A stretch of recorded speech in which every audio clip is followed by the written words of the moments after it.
That's a hungry, hungry hippo. Yes. I put in this morning in a pretty interesting place. I know last fall I was up here and looked at one shore and saw what I thought was a boat ramp.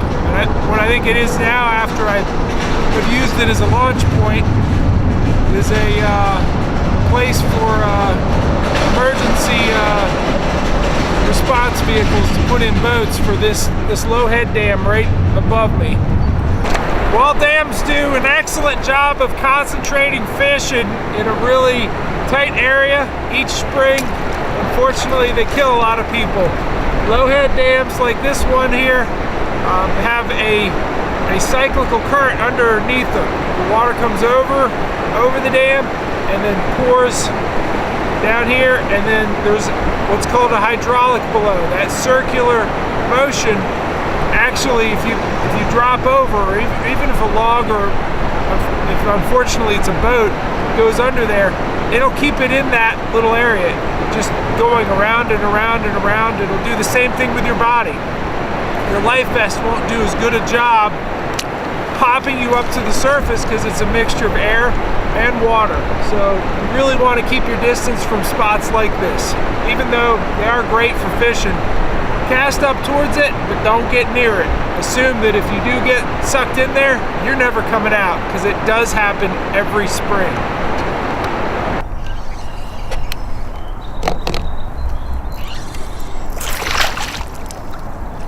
Oh yeah, that's a good one. I moved away from the dam, and there's some real nice braided islands down here.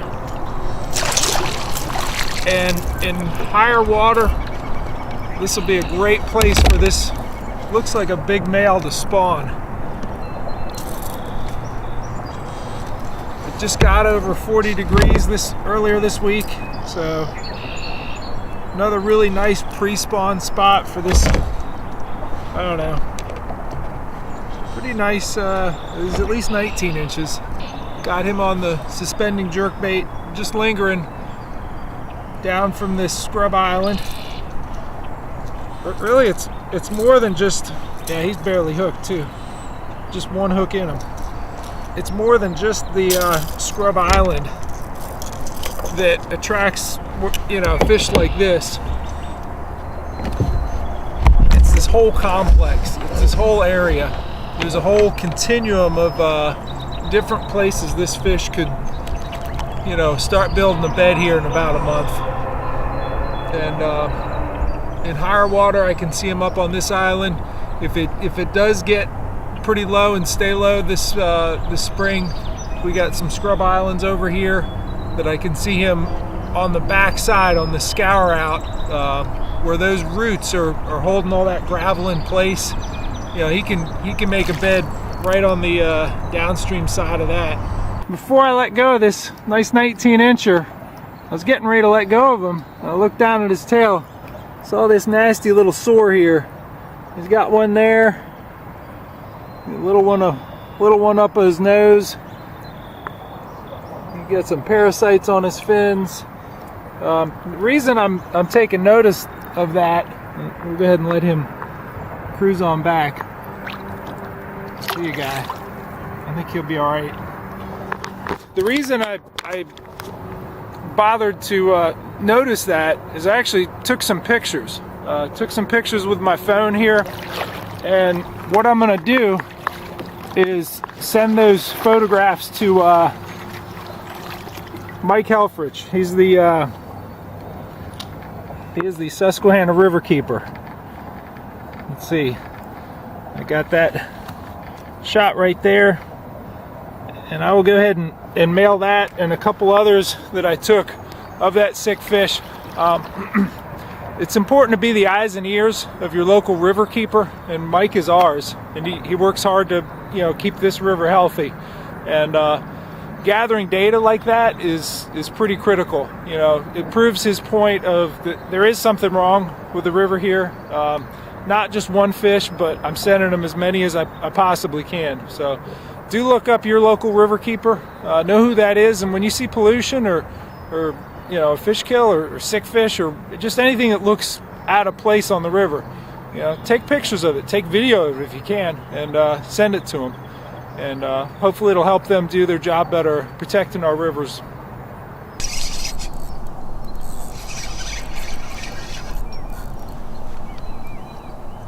Oh! Whoa, is he big? Loosening the drag. All right, everything in spring is based on pattern development on current.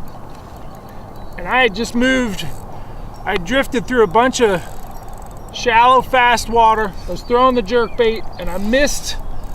I pulled into this spot and dropped anchor, threw over there, missed a nice hit. I actually had a fish on a hard jerkbait. Felt 2 good head shakes and he was off. And I said, I'm not giving him the same thing. Oh, is he thick? But I'm giving him the same profile, and I put the 5-inch What's-It on a 1/4 ounce dragon head. Threw that right in there. Oh, he's jumping. Man, this is a fat one. Come here, fat. You stay on there. Yes. Yep. Look at that fatness. Hello, fatness. You had a nice little minnow there, you thought. Definitely retiring after this one. Oh, you're getting big as a hungry hippo. Yes. Let's see what we got.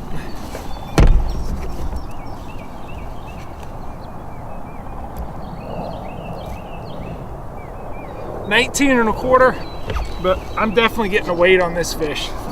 I can kind of look over there and watch the foam bubbles and tell what's going on. Fast, fast, fast, fast, fast, slow.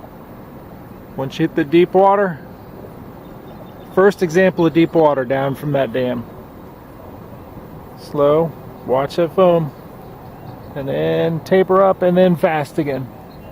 And I can kind of see the depth change. I can see it taper up into some shallow water up there, and he's right on that last little bit of deep water before it goes up. 19 1/4, 4 pound, 3 ounce.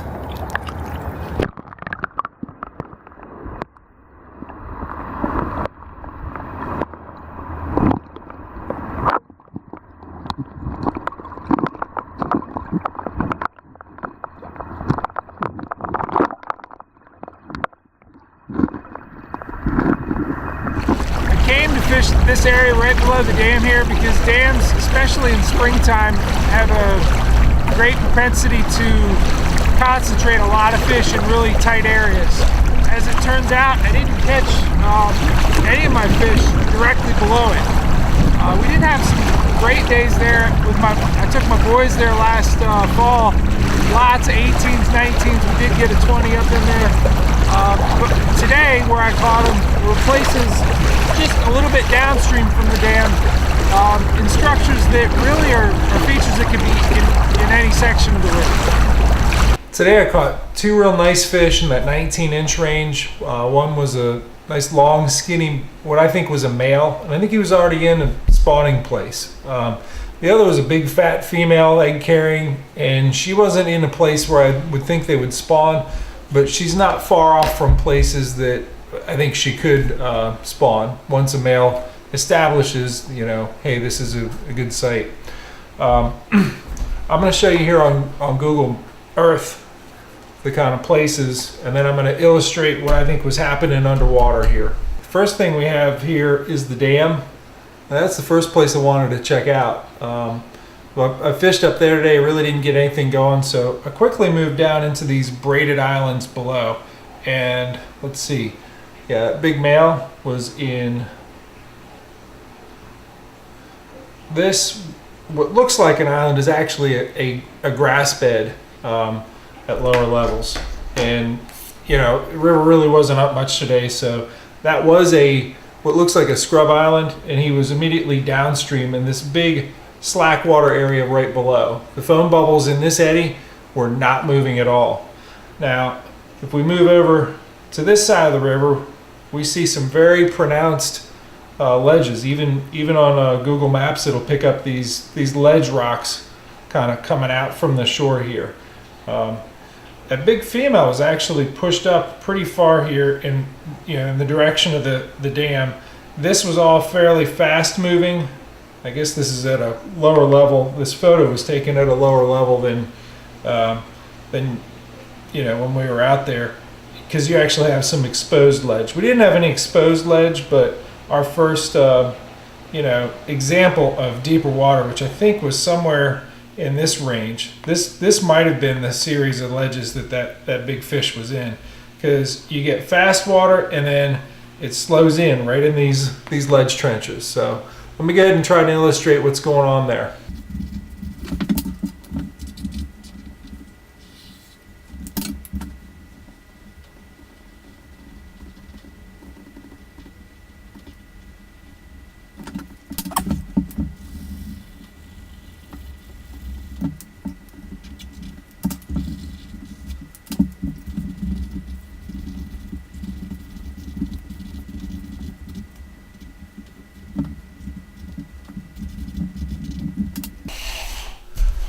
All right, here's what we got in terms of what I found for that bigger fish, that 4-pound 3-ouncer.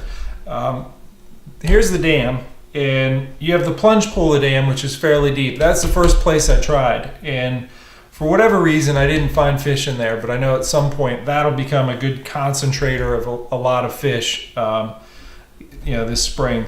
Then you went through a fairly longer stretch of fairly shallow and fairly swift moving current. And once I got to that first example, and I knew it as I was floating in my kayak, I could watch the foam bubbles and kind of check the bank for reference sake to see, hey, how fast is my kayak moving? And right as soon as it slowed down and those foam bubbles slowed down, I dropped my anchor.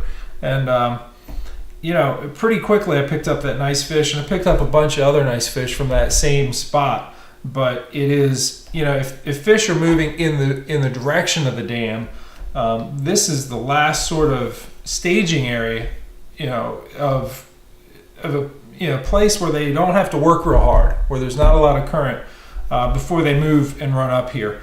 I'm not saying that this is necessarily a spawning site, but this is a place that marks as far upstream as they can go. They will use the last bit of deep water, immediately downstream from a massive spawning area, and we're going to get into some of those as the season goes on, and we'll be talking about things like rock gardens and grass beds in particular in terms of their value as spawning habitat. But once you identify those spots, you look immediately downstream and you find that first example of deep water.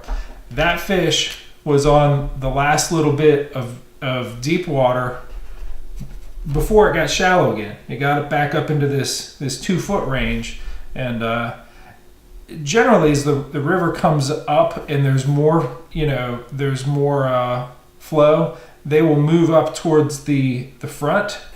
But as the river drops, they will move down towards the back. Now, that's a pretty gross generalization, but I think that applies most of the time. And we had fairly low flow yesterday, and most of those fish, including that one big one, was on the taper up, the last little bit of deep water before it goes shallow again. Now let's take a look at that first fish that we caught.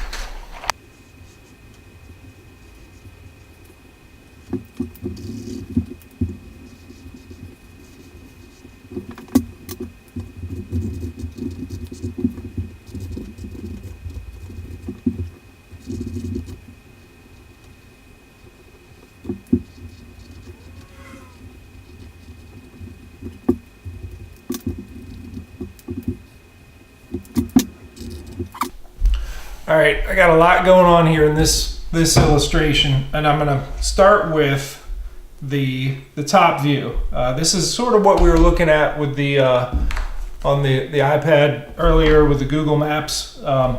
These are your islands,